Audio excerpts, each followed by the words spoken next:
Bonjour à tous, bienvenue dans cette vidéo Warcraft. On va parler du lore et plus précisément des tribus du Nord.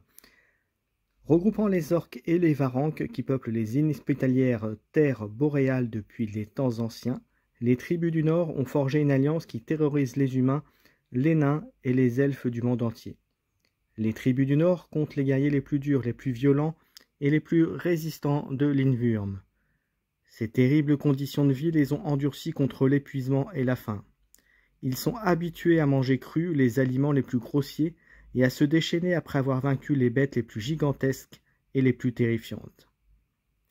Les féroces et impitoyables varanques, au corps trapu et tatoué, ont perfectionné les connaissances de leurs ancêtres. Guerriers, pillards et baleiniers, leurs prouesses et leur férocité font d'eux des adversaires sanguinaires et implacables. Prédateurs instinctifs, rusés et intelligents, les orques sont aussi impitoyables que la nature sauvage à laquelle ils se sentent viscéralement liés. Lorsque la fureur s'empare de ces êtres massifs et musclés, leurs ennemis n'ont aucune chance. Et si les affrontements entre varanques et orques ont été constants tout au long de l'histoire, le charisme de leur chef actuel et la nécessité de se diriger vers le sud pour occuper le continent central ont contribué à sceller une alliance qui répand une peur sans nom partout où ils passent. D'une brutalité sans limite et dotée d'armes massives capables d'abattre un chevalier ou de trancher la tête d'un cheval d'un seul coup, leurs assauts sont bestiaux et violents. Les cris d'horreur des villes qu'ils ciblent augmentent à mesure qu'ils approchent. Lorsqu'ils ont fini de mutiler et tuer, un silence de désolation règne. Et seul le crépitement du feu des huttes en flammes et le bruit des charognards se répaississant de la chair des morts sont là pour le briser. Les tribus du Nord sont descendues des terres froides nordiques pour semer la panique dans le monde, couper des têtes et noyer la terre dans le sang de leurs ennemis, pour reconquérir ce qui leur appartient et continuer à vivre d'une manière fidèle à leur nature. Ce sont les orques et les varanques. Malheur à quiconque croisera leur route. Suite à leur victoire incontestée à Groggar, excusez-moi pour la prononciation, les orques et les varanques sont devenus les nouveaux maîtres du Nord. Seules leurs règles tribales et la justice de leur lame prévalent dans les territoires conquis qui s'étendent du Pieu de Gnoll à Brynjalmar, bordés au sud par les montagnes de la Muraille Monde, que les Feud appellent les Monts Remparts, où se trouvent les vastes domaines d'Avremont. Une trêve tendue a été conclue avec les nains. Grâce à la signature de l'accord du Torque et de la Tiare, les vaincus sont conscients que ce traité est fragile. Ils l'ont signé pour éviter une guerre ouverte et ont été contraints d'accepter toutes les conditions qui leur ont été imposées. Les Cédeurs du Nord veulent empêcher l'alliance entre les nains et les Feud de se renforcer, alors que les nains veulent gagner du temps pour continuer à mener leurs affaires et à poursuivre leurs plans secrets pour inverser le sens du monde. La langue de terre qui sépare le territoire occupé de Groggar et l'hégémonie d'Ambersig, l'empire continental défendu par la célèbre Légion Noire, est une zone de conflit permanent. Là, les tribus du Nord ont érigé un bastion imposant et infranchissable, baptisé Forteresse de Groggar. Elle est d'une telle ampleur qu'elle a même étonné les nains les plus avisés et les plus habiles.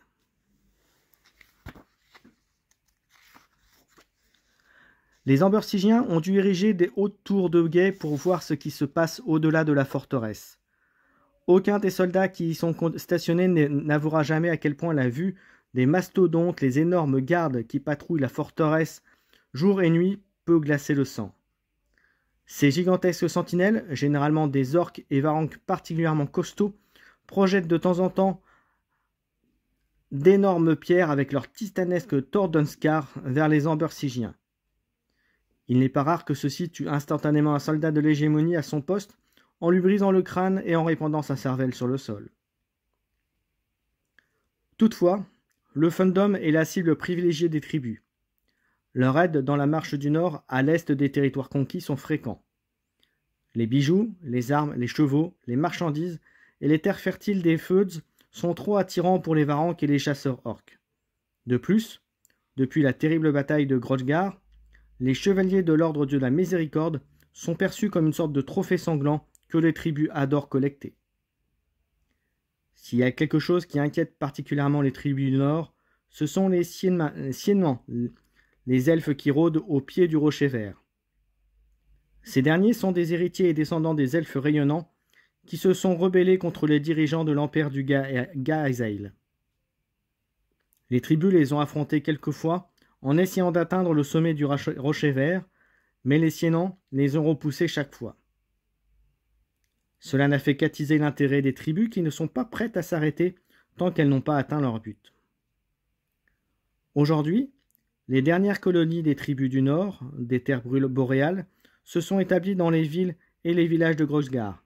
Elles sont fermement déterminées à poursuivre leur expansion, pillant et détruisant tout sur leur passage. C'est le moment qu'elles attendent depuis des générations et elles comptent bien sortir victorieux des escarmouches et des batailles nécessaires pour atteindre leurs objectifs. Ni les orques ni les varanques ne craignent les ennemis qui leur font face. Ils vivent pour la chasse et la guerre, et pour eux se battre est aussi naturel que respirer.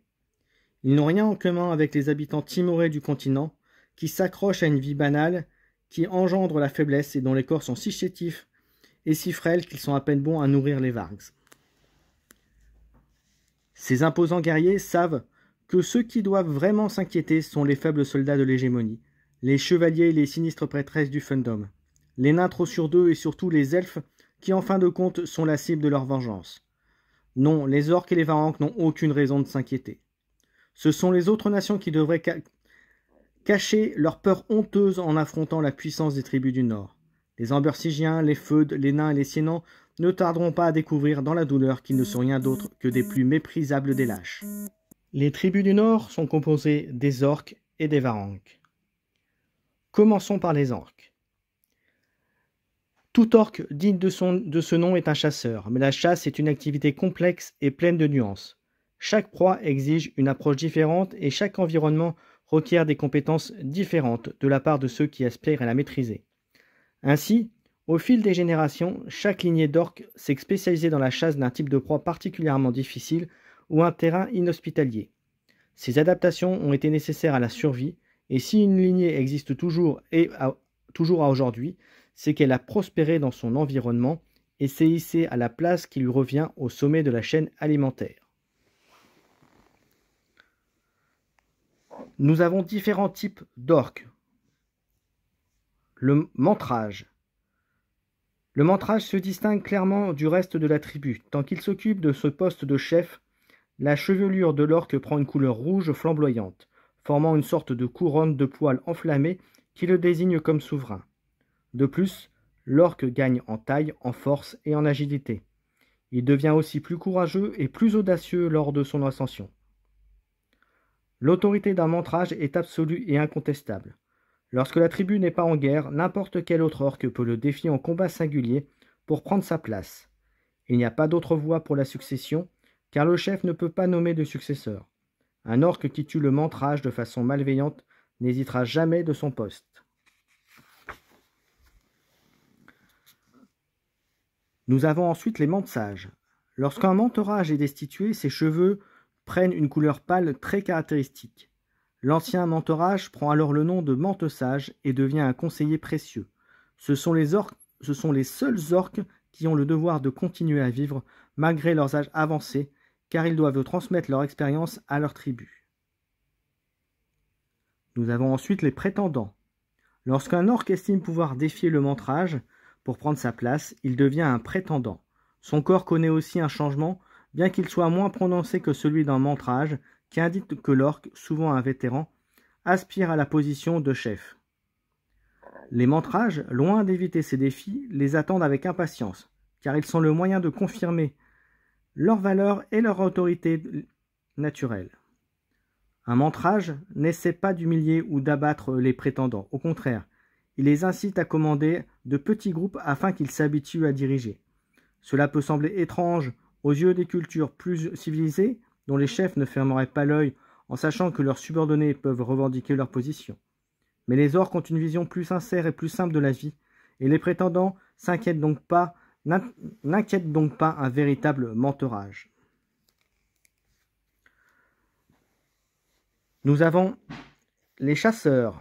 Les chasseurs sont des orques adultes, de féroces combattants, mais ils sont aussi diablement rusés. Ils ont enfin gagné le droit de manier une arme de mêlée digne de ce nom, de sentir l'odeur du sang de leur proie, et s'ils le souhaitent, de chasser seuls. C'est ce dernier fait qui leur donne leur nom.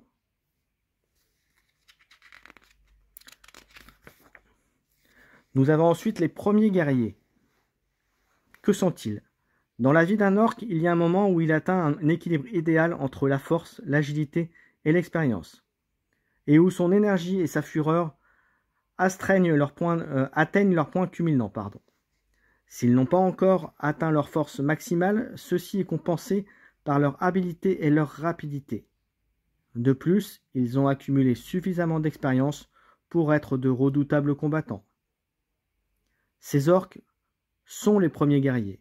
Ils ont le privilège d'utiliser les armes avec le moins d'allonge, ce qui leur permet de tuer à très courte distance et d'avoir ainsi l'immense honneur de voir la vie quitter les yeux de leurs victimes.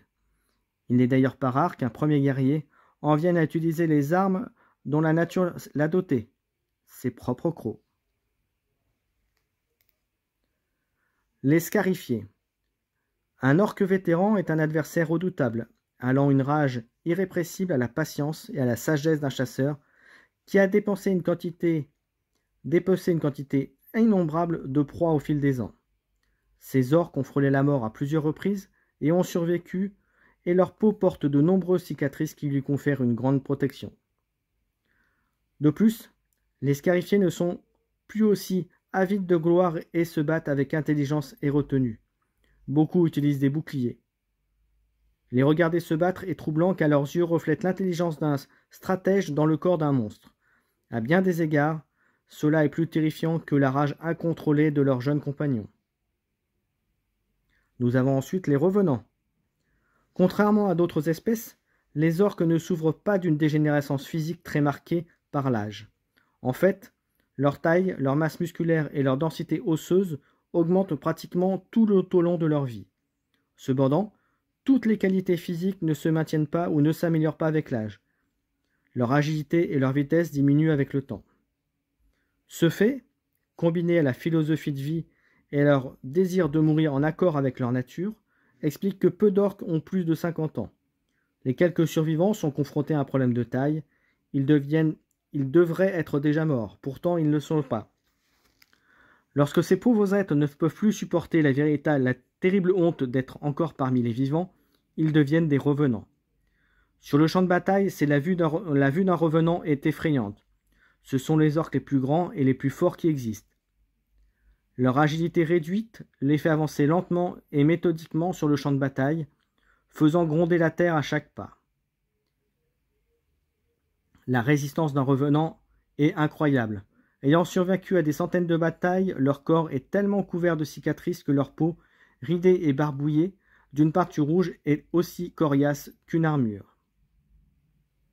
Ces êtres vivent d'une manière terrifiante pour ceux de leurs espèces. Figés dans le passé et angoissés par l'avenir, ils se souviennent encore des batailles menées au cours desquelles le destin cruel leur a permis de survivre. Ils imaginent les conflits à venir et avec de la chance, leur existence prendra fin. Pour eux, le présent s'estompe et est vécu comme un rêve et certains perdent même leur lien avec l'esprit du monde.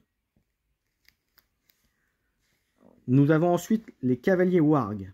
Les wargs sont des créatures uniques, à mi-chemin entre la bête et l'être surnaturel.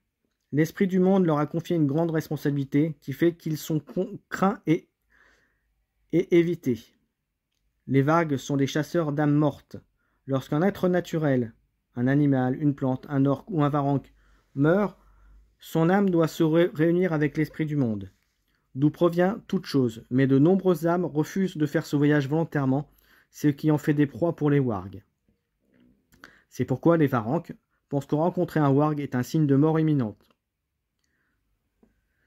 Les wargs n'acceptent que des orques prêts à franchir les portes de la mort pour cavaliers, car ce sont les seules créatures avec lesquelles ces montures parviennent à établir un vrai lien d'affection et de compréhension. Nous avons ensuite les maîtres obscurs. Les maîtres obscurs sont complètement aveugles, c'est ce qui arrive à tous les orques nés sous 2 nouvelles lunes. Tel est le destin de ceux qui viennent au monde lorsque les lunes cachent leur visage. En contrepartie, leurs sens leur permettent d'agir dans les nuits les plus sombres avec la même facilité qu'un orque en plein jour. Les maîtres obscurs sont les marcheurs nés exactement à minuit, et ils bénéficient d'un don particulier, ils semblent porter les ténèbres avec eux. La prudence et le silence avec lequel ils se déplacent font d'eux des assassins et des infiltrateurs hors pair. En outre, ce sont d'excellents traqueurs d'êtres que les orques considèrent comme des aberrations, et leur odorat leur permet de détecter facilement les forces non naturelles, l'orichalque et les sources de magie. Les évocateurs, après. Ce sont des chefs spirituels, des individus capables de se souvenir d'une ou plusieurs de leurs vies antérieures, qu'ils aient été un orque, un autre être vivant naturel, voire un élément géographique ou une force élémentaire. Les évocateurs peuvent puiser dans ces expériences passées et les utiliser pour acquérir des pouvoirs surnaturels dans le présent. La plupart des évocateurs se souviennent au moins de la vie d'un orque, et il est donc fréquent qu'ils aient recours à ce qui est rendu cet orque célèbre dans la vie, que ce soit sa force, sa sagesse ou sa ruse. Et enfin, nous avons les trolls de roche. Si la grande majorité des évocateurs se souviennent de leur vie antérieure en tant qu'animaux, orques et varanques, rares sont ceux qui se rappellent d'une vie en tant que force élémentaire, à une exception près, la roche. En raison de la longue existence des êtres de pierre, tels que les montagnes, les falaises, les grottes, de nombreux évocateurs se souviennent de ces vies. En utilisant le langage des rochers, ils peuvent demander à une masse de pierre proche de se lever et de se battre à leur côté, créant ainsi un redoutable troll de roche. Les varanques sont répartis en 8 clans, dont les noms proviennent des esprits totems de leurs chefs et guerriers. Il arrive qu'un varanque change de clan après avoir découvert quel esprit animal il abrite, car s'il veut optimiser ses qualités de guerrier, il atteindra plus facilement ses objectifs en étant en étroite compagnie de ceux qui lui ressemblent. Parmi les varanques, nous avons les change-peau. Prêts à résister aux plus forts adversaires ou à être les premiers à se jeter sur les rangs ennemis, les change-peau agissent en avant-garde comme des troupes de choc très violentes. Cette unité d'élite est composée des varanques qui se transforment en leur esprit totem prédateur. Les change-peau les plus puissants peuvent se transformer entièrement. D'autres ne le font que partiellement, mais tous constituent une arme redoutable sur le champ de bataille. Le simple fait de les apercevoir est terrifiant. Lorsqu'ils se déplacent en bateau, le plus grand d'entre eux se tient debout sur la proue, fier et imperturbable, pour intimider l'ennemi par sa seule présence.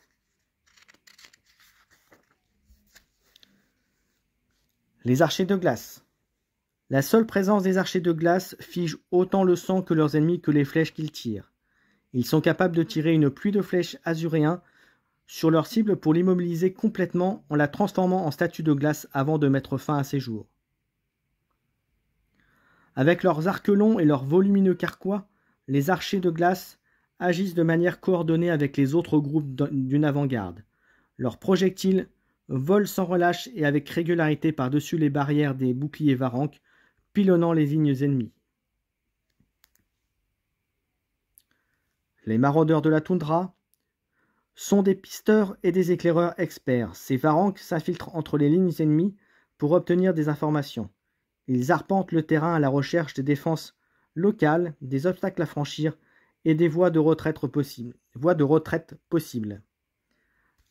Habiles et agiles, ils sont capables de passer totalement inaperçus ou d'être détectés bien trop tard, ce qui laisse peu de temps à leurs ennemis pour réagir. Lorsqu'ils sont confrontés à des unités montées, ils avancent furtivement pour répandre des clous de poursuite, des pièces de fer en forme d'étoiles dont les pointes cruelles sont tournées vers l'extérieur.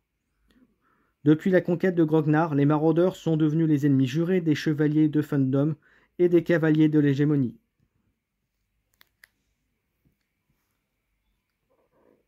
Les varanques possèdent également les tatoueuses. Les techniques et les connaissances des tatoueuses sont transmises de mère en fille.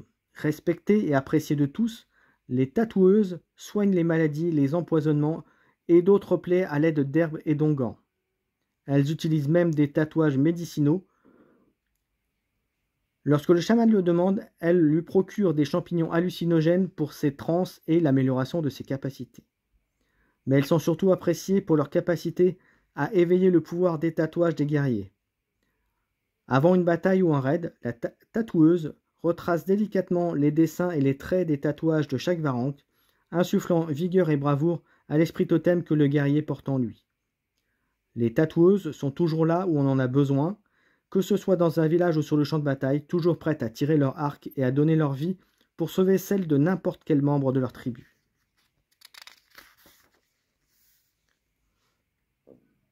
Et voilà pour les Varangues. J'espère que cette vidéo, lors la deuxième, vous a plu. Aujourd'hui, on a parlé des tribus du Nord. Et on parlera bien sûr d'autres choses très bientôt sur la chaîne. N'hésitez pas à la suivre, à vous abonner, à commenter. Et on se retrouve très bientôt pour d'autres contenus Warcraft sur la chaîne. Ciao, ciao!